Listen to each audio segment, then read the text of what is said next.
Hello, my name is Andrea, and today I'm going to be painting this. Yes, I know it looks very weird. Just let me invert the colors. No, I look weird. This is my attempt at the inverted color challenge. I'm not gonna lie, it was really hard, but I'm gonna show you how I did it. Let's get started. I start by drawing a sketch. This part is normal. I'm not doing anything really inverted yet. I have this piece of canvas primed with beige, and I'm sketching with a brown pencil crayon. I thought a landscape would be nice, so I drew some hills. I used the hills to make it look like there are multiple planes and give it depth. And I added this nice little stream that goes off into the distance.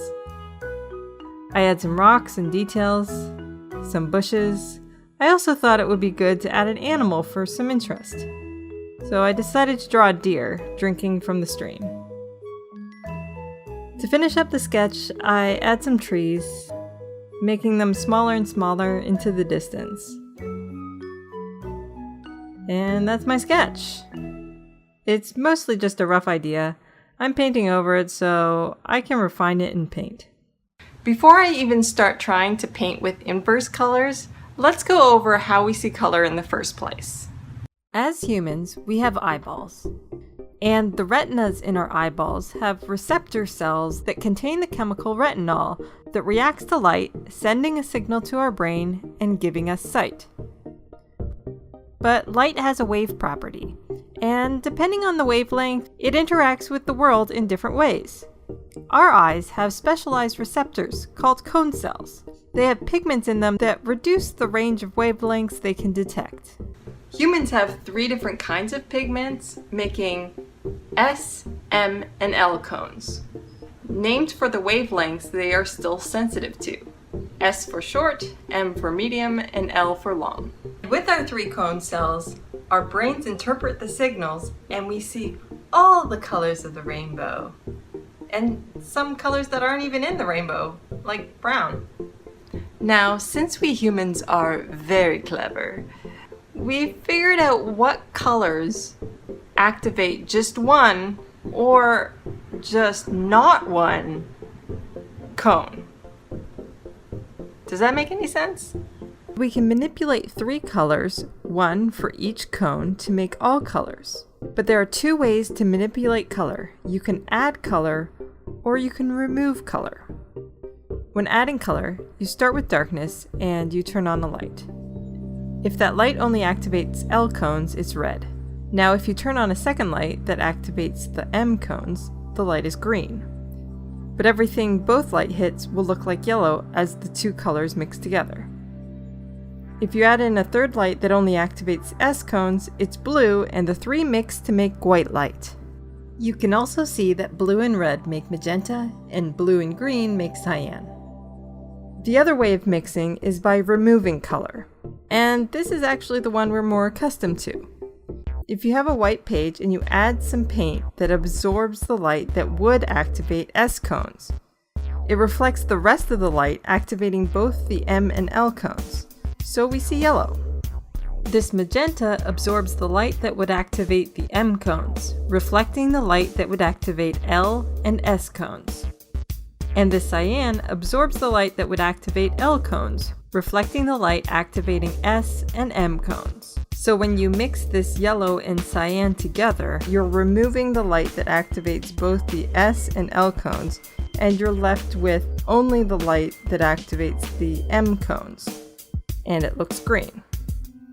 When you invert the color, however, rather than seeing the light that is reflected, you'll see the light that is absorbed. So what was yellow now looks blue, and what was cyan now looks red. And the color that's achieved by mixing them together is this magenta color. Unfortunately, my cyan wasn't reading as cyan on this camera, especially anywhere it's darker, so when I inverted it, it went orangey. This isn't a perfect demonstration, obviously. My magenta looks poopy, but I digress. Let's see, if I mix cyan and magenta, the inverse will look like I'm mixing red and green, and I should get yellow in the middle. Finally, mixing the red you get from mixing magenta and yellow should look cyan in inverse. Hey, that one worked! So using the inverse is kind of like using those light bulbs to paint. Okay, Andrea, stop playing with primary colors. Let's get this painting started. First, I'm going to block in some colors. I thought I would start with my greens. Keep it simple. The opposite of yellow is this ultramarine blue, and the opposite of cyan is red. So green should be everything in the middle. Purples should be warmer greens, and pinks approaching reds should be cooler teals. I was definitely having a harder time trying to make the darks light and the lights dark. I was also having a hard time getting my lighting right for the camera. I'm sorry about the glare. This is my first time recording traditional painting. When the paint is wet, it's just so shiny. I even try and fix it.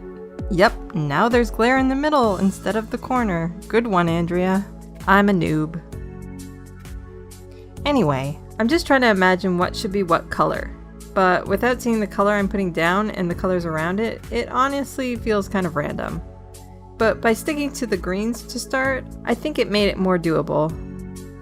After green, I tried to make brown. Brown is basically dark orangey red, and I definitely screwed this color up at first, because red is cyan and yellow is blue, so it should have been a light blue color, not the teal I made it. The opposite of green is magenta, so what I wanted to be brown definitely was a cool toned red. Oops. But since I couldn't see it, I carried on, blissfully unaware. Actually, I don't know about blissful, but definitely unaware. For the sky, I wanted a bright blue. I could have done anything from yellow to red. I mixed some cadmium red and burnt sienna. I didn't want the blue to be as cold as cyan or as warm as that ultramarine blue. So I hoped this color would be good. But honestly, I had no idea what color this would be. Towards the horizon, it normally gets lighter, so I had to do the opposite and make it darker. At first I went darker with brown, thinking I would have a color shift towards teal that way, but brown would actually make it more ultramarine, and that was the opposite of what I wanted to do. So I threw some purple on top and basically just ended up shifting towards black. That was the easier way. This whole thing with painting and reverse coloring is just so mind-boggling. I was so confused and I was just trying to keep going. I added some of that red in the reflection of the water, and honestly at this point it just looked so terrible. And I didn't really know what to do, so I decided to take a picture and invert it just to see what it looked like, so I could figure out what I was doing. Honestly, overall I was on the right track, except for the brown. That's completely wrong. A lot of the time I just had the wrong tone. It would be in the right family, but way too light or something. Before I move on, I want to talk about more color theory, and try and explain why this is so gosh darn hard. It has to do with an aspect of visual perception that is the basis of how our brain recognizes different colors.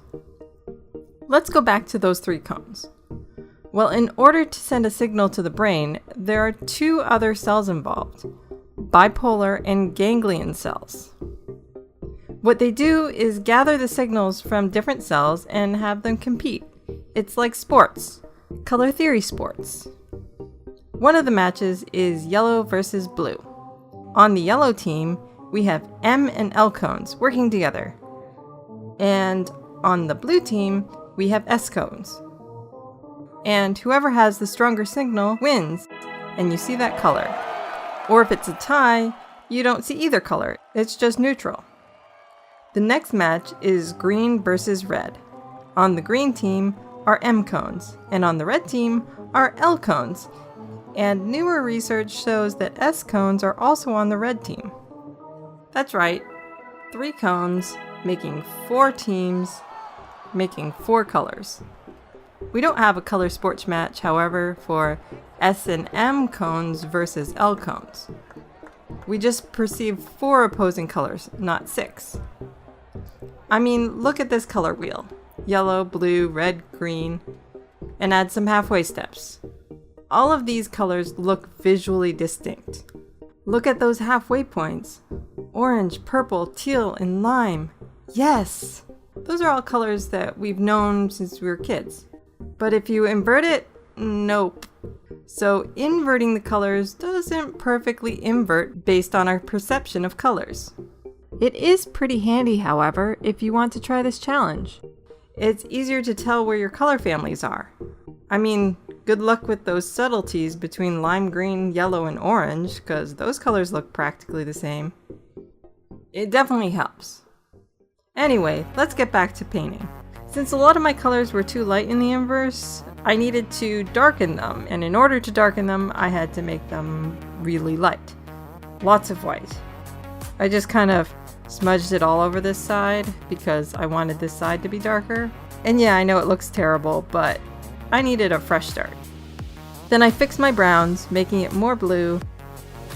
And I really didn't like the lime green in this tree. When I tried to go for warmer greens, not really what I had in mind. So I thought, let's make it golden. So to do this, I made it less purpley and more blue. And I actually nailed the color, which is pretty impressive considering that color wheel we just made. I also needed to fix these parts where the sky just ends randomly. I needed to add another tree back there. I'm doing this painting in acrylic and it's super forgiving. If you paint something and you don't like it, you can just paint over it. I definitely don't bother making an amazing drawing for my acrylic paintings because I always fill in the shapes haphazardly and have to redefine them anyway. Like this tree, doesn't it look better now? As I worked away, I was definitely starting to feel more confident with my color choices and the shading. This whole idea of opposite colors were starting to click in my brain. And I could start to concentrate on refining the shapes and adding shading, which of course meant making things weirdly light where I wanted to put shadows and weirdly dark where I wanted the highlight to go. It's definitely weird all around. But it helped once I got the right kind of contrast going. You know, all backwards from the way it normally would be. Speaking of what it should look like normally, let's watch some footage with the colors inverted. That's so trippy. It's almost like a normal painting. My palette looks so bizarre, like I'm painting with the chemicals in glow sticks or something. At this point, I really feel like the painting is coming together. I'm adding some nice little details, some tiny little trees in the background. I took footage in this other angle of this part, but it's out of focus, and I'm showing it to you anyway. You still get the idea, right? Who says quality entertainment needs to be crisp? This challenge is all about color, and you can still see the color. I'll change it back to my in-focus footage now. Yeah, so I keep fixing little things and add more trees and stuff. I thought I'd make this deer have a whitish belly. So I made it Payne's gray because Payne's is a slightly bluish gray. I thought it would make some sort of warm off-white color. I also made sure to make it lighter at the bottom where the shadow should be. Let's see the inverse to see how well that worked out. Pretty good. I'm happy with that. Let me know if you try this challenge.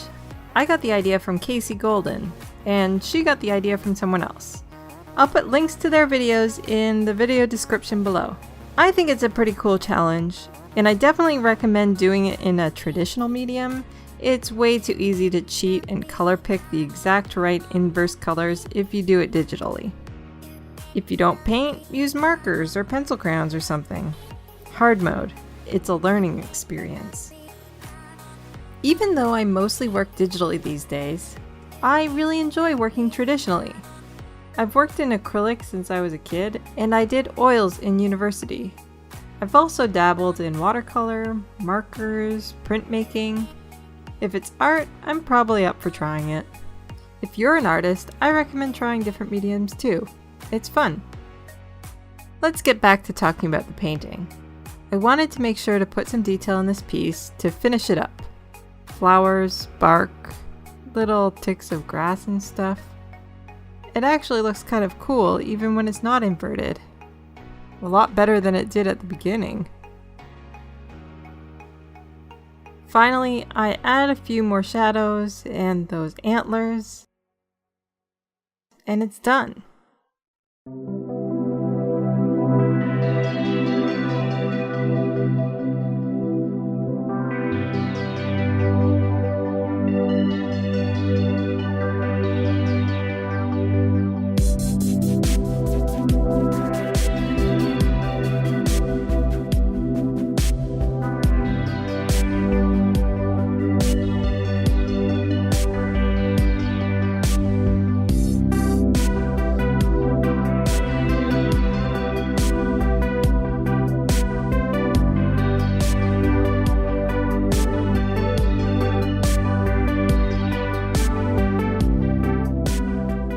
Thanks so much for watching. Feel free to leave a comment and give this video a thumbs up if you think I succeeded at the challenge, or if you learned something about color. Make sure to subscribe for more videos and click that bell icon if you like bells. Who doesn't like bells? Anyway, I'll see you in the next one. Bye!